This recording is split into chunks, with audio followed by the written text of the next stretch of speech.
Welcome back to the Brahmin Word, and we are continuing on with the life of Joseph. But today, specifically, we're going to continue with the temptation that is being placed before Joseph. So go back to Genesis chapter 39. If you recall, in verses 7 through 10, Potiphar's wife is starting to be attracted in a very generous way. She is being very much attracted to Joseph's appearance and wants uh, for him to commit adultery with her behind Joseph's master's back, which is Potiphar. And it's interesting, I think, that we never get her name. We just know her as Potiphar's wife. And I think it is because of, I mean, a couple things. One, maybe the culture of Egypt at that time, but then two, I think it's because of the fact that she is seen as a temptation. And so we don't necessarily need to know her name. It's just clear that she is in this way being a tempter, and Joseph so far uh, has resisted that temptation. At the end of the chapter, he continues to resist it, but he goes a step further in that resistance to the point where she then gets mad and decides to throw him under the bus. So let's see that now. Genesis chapter 39, verses 11 through 23, or the rest of the chapter. But one day, when he, being Joseph, went into the house to do his work, and none of the men of the house was there in the house, she caught him by his garment, saying, "Lie with me." But he left his garment in her hand and fled and got out of the house. So we talked a little bit about this last time. Most likely, what happened is that she, in the presence of others, maybe not necessarily right next to them where they could hear the conversation, but there would be people in the part of the house that they were in, or could be in eyesight of Potiphar's wife and Joseph, to the point where she really had no leverage, so to speak, to try to trap him.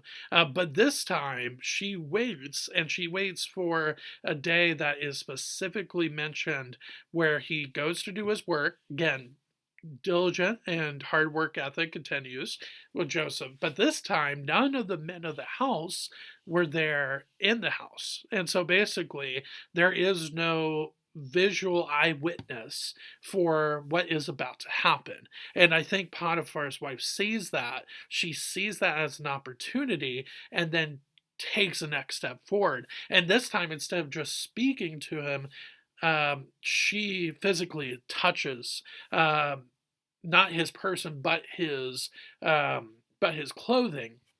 So she's taking a step further as well, instead of just waiting and being just and then coming and asking Joseph again, would he commit adultery with her? This time she takes the another step forward and she makes it clear this is what she wants, and you better listen to me, kind of thing.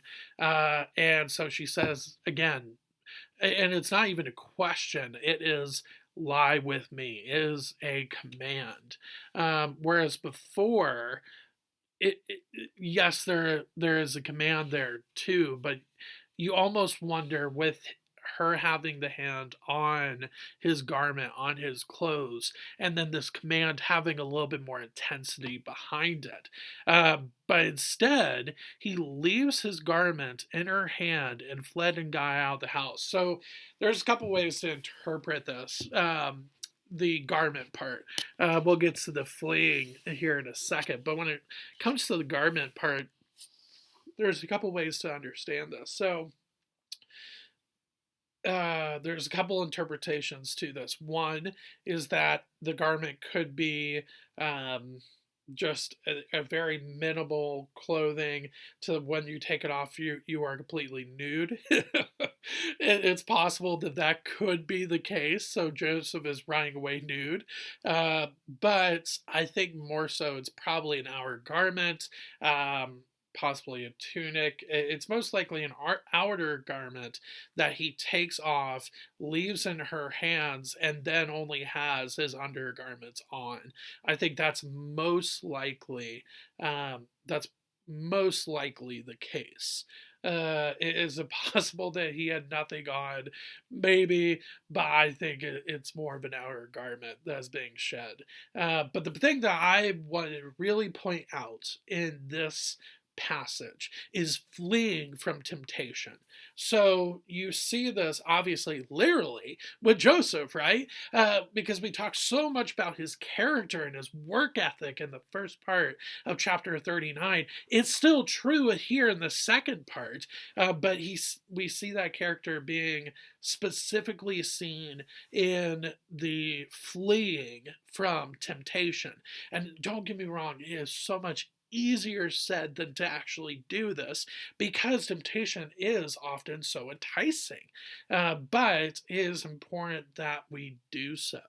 Um, Now, if we fail to do so, that doesn't mean that Jesus forgets about us or forsakes us. But if we are yearning to be more and more like Christ, we want to see these times of temptation and run away from them. Um, yeah, that to me is really kind of the point of this part here as he flees from temptation. But then, of course, she has a response to it. Potiphar's wife does. Verse 13. And as soon as she saw that he had left his garment in her hand and had fled out of the house, she called to the men of her household and said to them, See, he has brought among us a Hebrew to laugh at us, he being Potiphar. He came in to me to lie with me, and I cried out with a loud voice. And as soon as he heard that I lifted up my voice and cried out, he left his garment beside me and fled and got out of the house. Um, it's this part's really interesting. There is no she's not necessarily she's not necessarily how should I put this? She's not necessarily accusing Joseph of rape here because nothing happened. She never claims that anything happened sexually, but it's more about the disrespect of his master's wife. That is the thing that she is getting at, because she has been trying to get with him many, many times, and he's refusing. And she got to the point where I think it's just, oh, well, I want this, and I don't care what I have to do at this point. That's where she's at. This is where she's allowed um, her her lust and her covetousness to get to. Um, and yes, we can blame her, but I think it's interesting that we never really talk about Potiphar here. Um, yes, it is totally possible that he was a great husband and had no clue any of this was happening, and um, and had nothing to do with it. It was a complete surprise to him. Not don't I'm not saying that, but I think it is interesting that he is not really locked into his wife's feelings about his not just servant, but what seems to be a friend of Potiphar is what Joseph has become. And because of this, you would think he would be able to pick this up from his wife, that his wife possibly has feelings for him, but he never does. And again, it's most likely it was a complete surprise to him, especially with the latter parts, the next parts of Joseph's life that we see. It seems like he doesn't know, but I think it's interesting to at least raise the hypothetical there about Potiphar's play in this. So basically, she says, "Look, he has disrespected me, and he's run away so he doesn't get caught. and I think it's interesting that the first dig she makes is not what she's claiming that he's done, but who he is. See, he has brought amongst a Hebrew to laugh at us. Now, I think it's interesting that she goes to his race first instead of to his actions. I think that's really interesting. Basically, she's saying, well, no wonder he's disrespected me because he is a an inferior to us in her mind. That is, I think, what's going on here. And of course, she lies and says he's the one that tried uh, to lie with me, even though it was the other way around.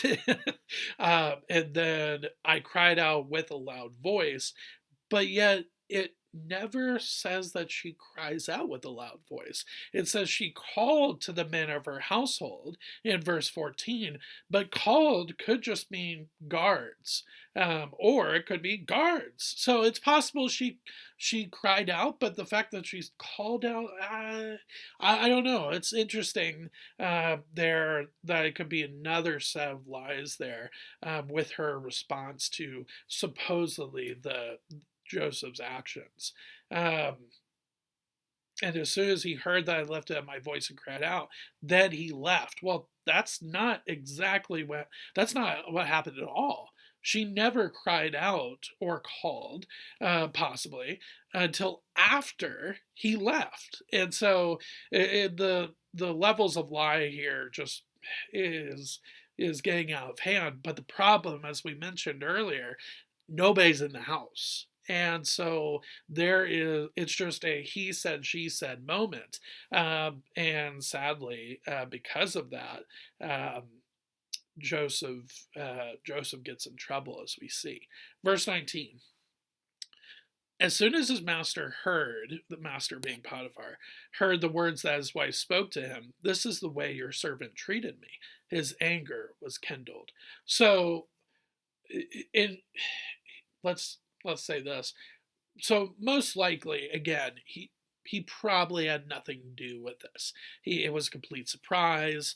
But it is interesting that he doesn't look into it at all. He just takes his wife's word for it, which that is obviously a good thing to trust your wife. But it's interesting here that he takes her side without looking into any of it, and then right away, just putting him into prison.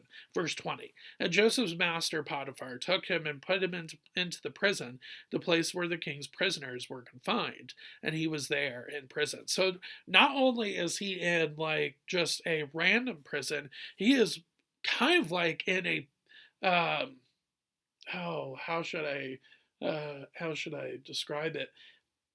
Kind Not necessarily as like dark or evil as Alcatraz, um, but it's very much like that. It's a special prison, a special unit, um, designed and used to house those that have gone against Pharaoh. So again, as we talked about earlier, with Potiphar's position, Potiphar has a lot of power. He has a lot of say, and so he uses that here to confine Joseph into this special prison. But here is where it finally turns into what's coming next with Pharaoh, right? And that is verse 21. But the Lord was with Joseph and showed him steadfast love and gave him favor in the sight of the keeper of the prison. So there's a couple of things here. Obviously, but the Lord was with Joseph. So the fact that he is personal, it's not like he's surprised that Joseph is in prison, but then he showed him steadfast love as he was being housed for something he didn't do, as he was being innocent. And you're thinking, well, that doesn't make sense. How is he being showed steadfast love in prison? Well, in a way, isn't that how God relates to us when we are going through something and we are asking for the Lord to be there with us, and He is. Sometimes it is through these small little things that we don't even think about during our time of suffering. That is steadfast love. That is His steadfast love being shown, and we don't really see that in the moment. But that doesn't mean that God's not there. We just don't see it in the moment, and we don't see it as His act of steadfast love. And something as small as being favored in the sight of the keeper of the prison, the head guard of the prison, that is a type or an example of a small act of steadfast love. And so let's see what that is. Verse 22. And the keeper of the prison put Joseph in charge of all the prisoners who were in the prison. Whatever was done there, he was the one who did it. The keeper of the prison paid no attention to anything that was in Joseph's charge, because the Lord was with him. And whatever he did, the Lord made it succeed. Really, really interesting, because at the beginning of the chapter, you see the same thing with Potiphar. Look at this. It's interesting. Verse 2, the Lord was with Joseph, and then later on with the captain of the guard, but the Lord was with Joseph in the prison. Obviously, a little bit different. Verse 2, and he became a successful man, and he was in the house of his Egyptian master. Here in verse 21, and showed him steadfast love and gave favor in the sight of the keeper of the prison. But there's similarities, and so it's really interesting to see this kind of play itself out, and then eventually will be shown again when he comes to help Pharaoh and the whole entire country of Egypt and the other countries surrounding. So I think that's a really, really interesting wrap up of this chapter. You have the Lord being with Joseph and just blessing everything that he has done to further God's glory in the first part of chapter 39. And now you see it in the second part and at the end of the second part of chapter 39, knowing that we are going to the point where Joseph becomes the second most powerful man in Egypt besides Pharaoh. No wonder that's where we're going with what we've seen in chapter 39. So we will continue on the way towards the ascension of Joseph to the side of Pharaoh. We will continue that journey next week, but I want to thank you for spending time with me today as we dove into Genesis 39. Thanks.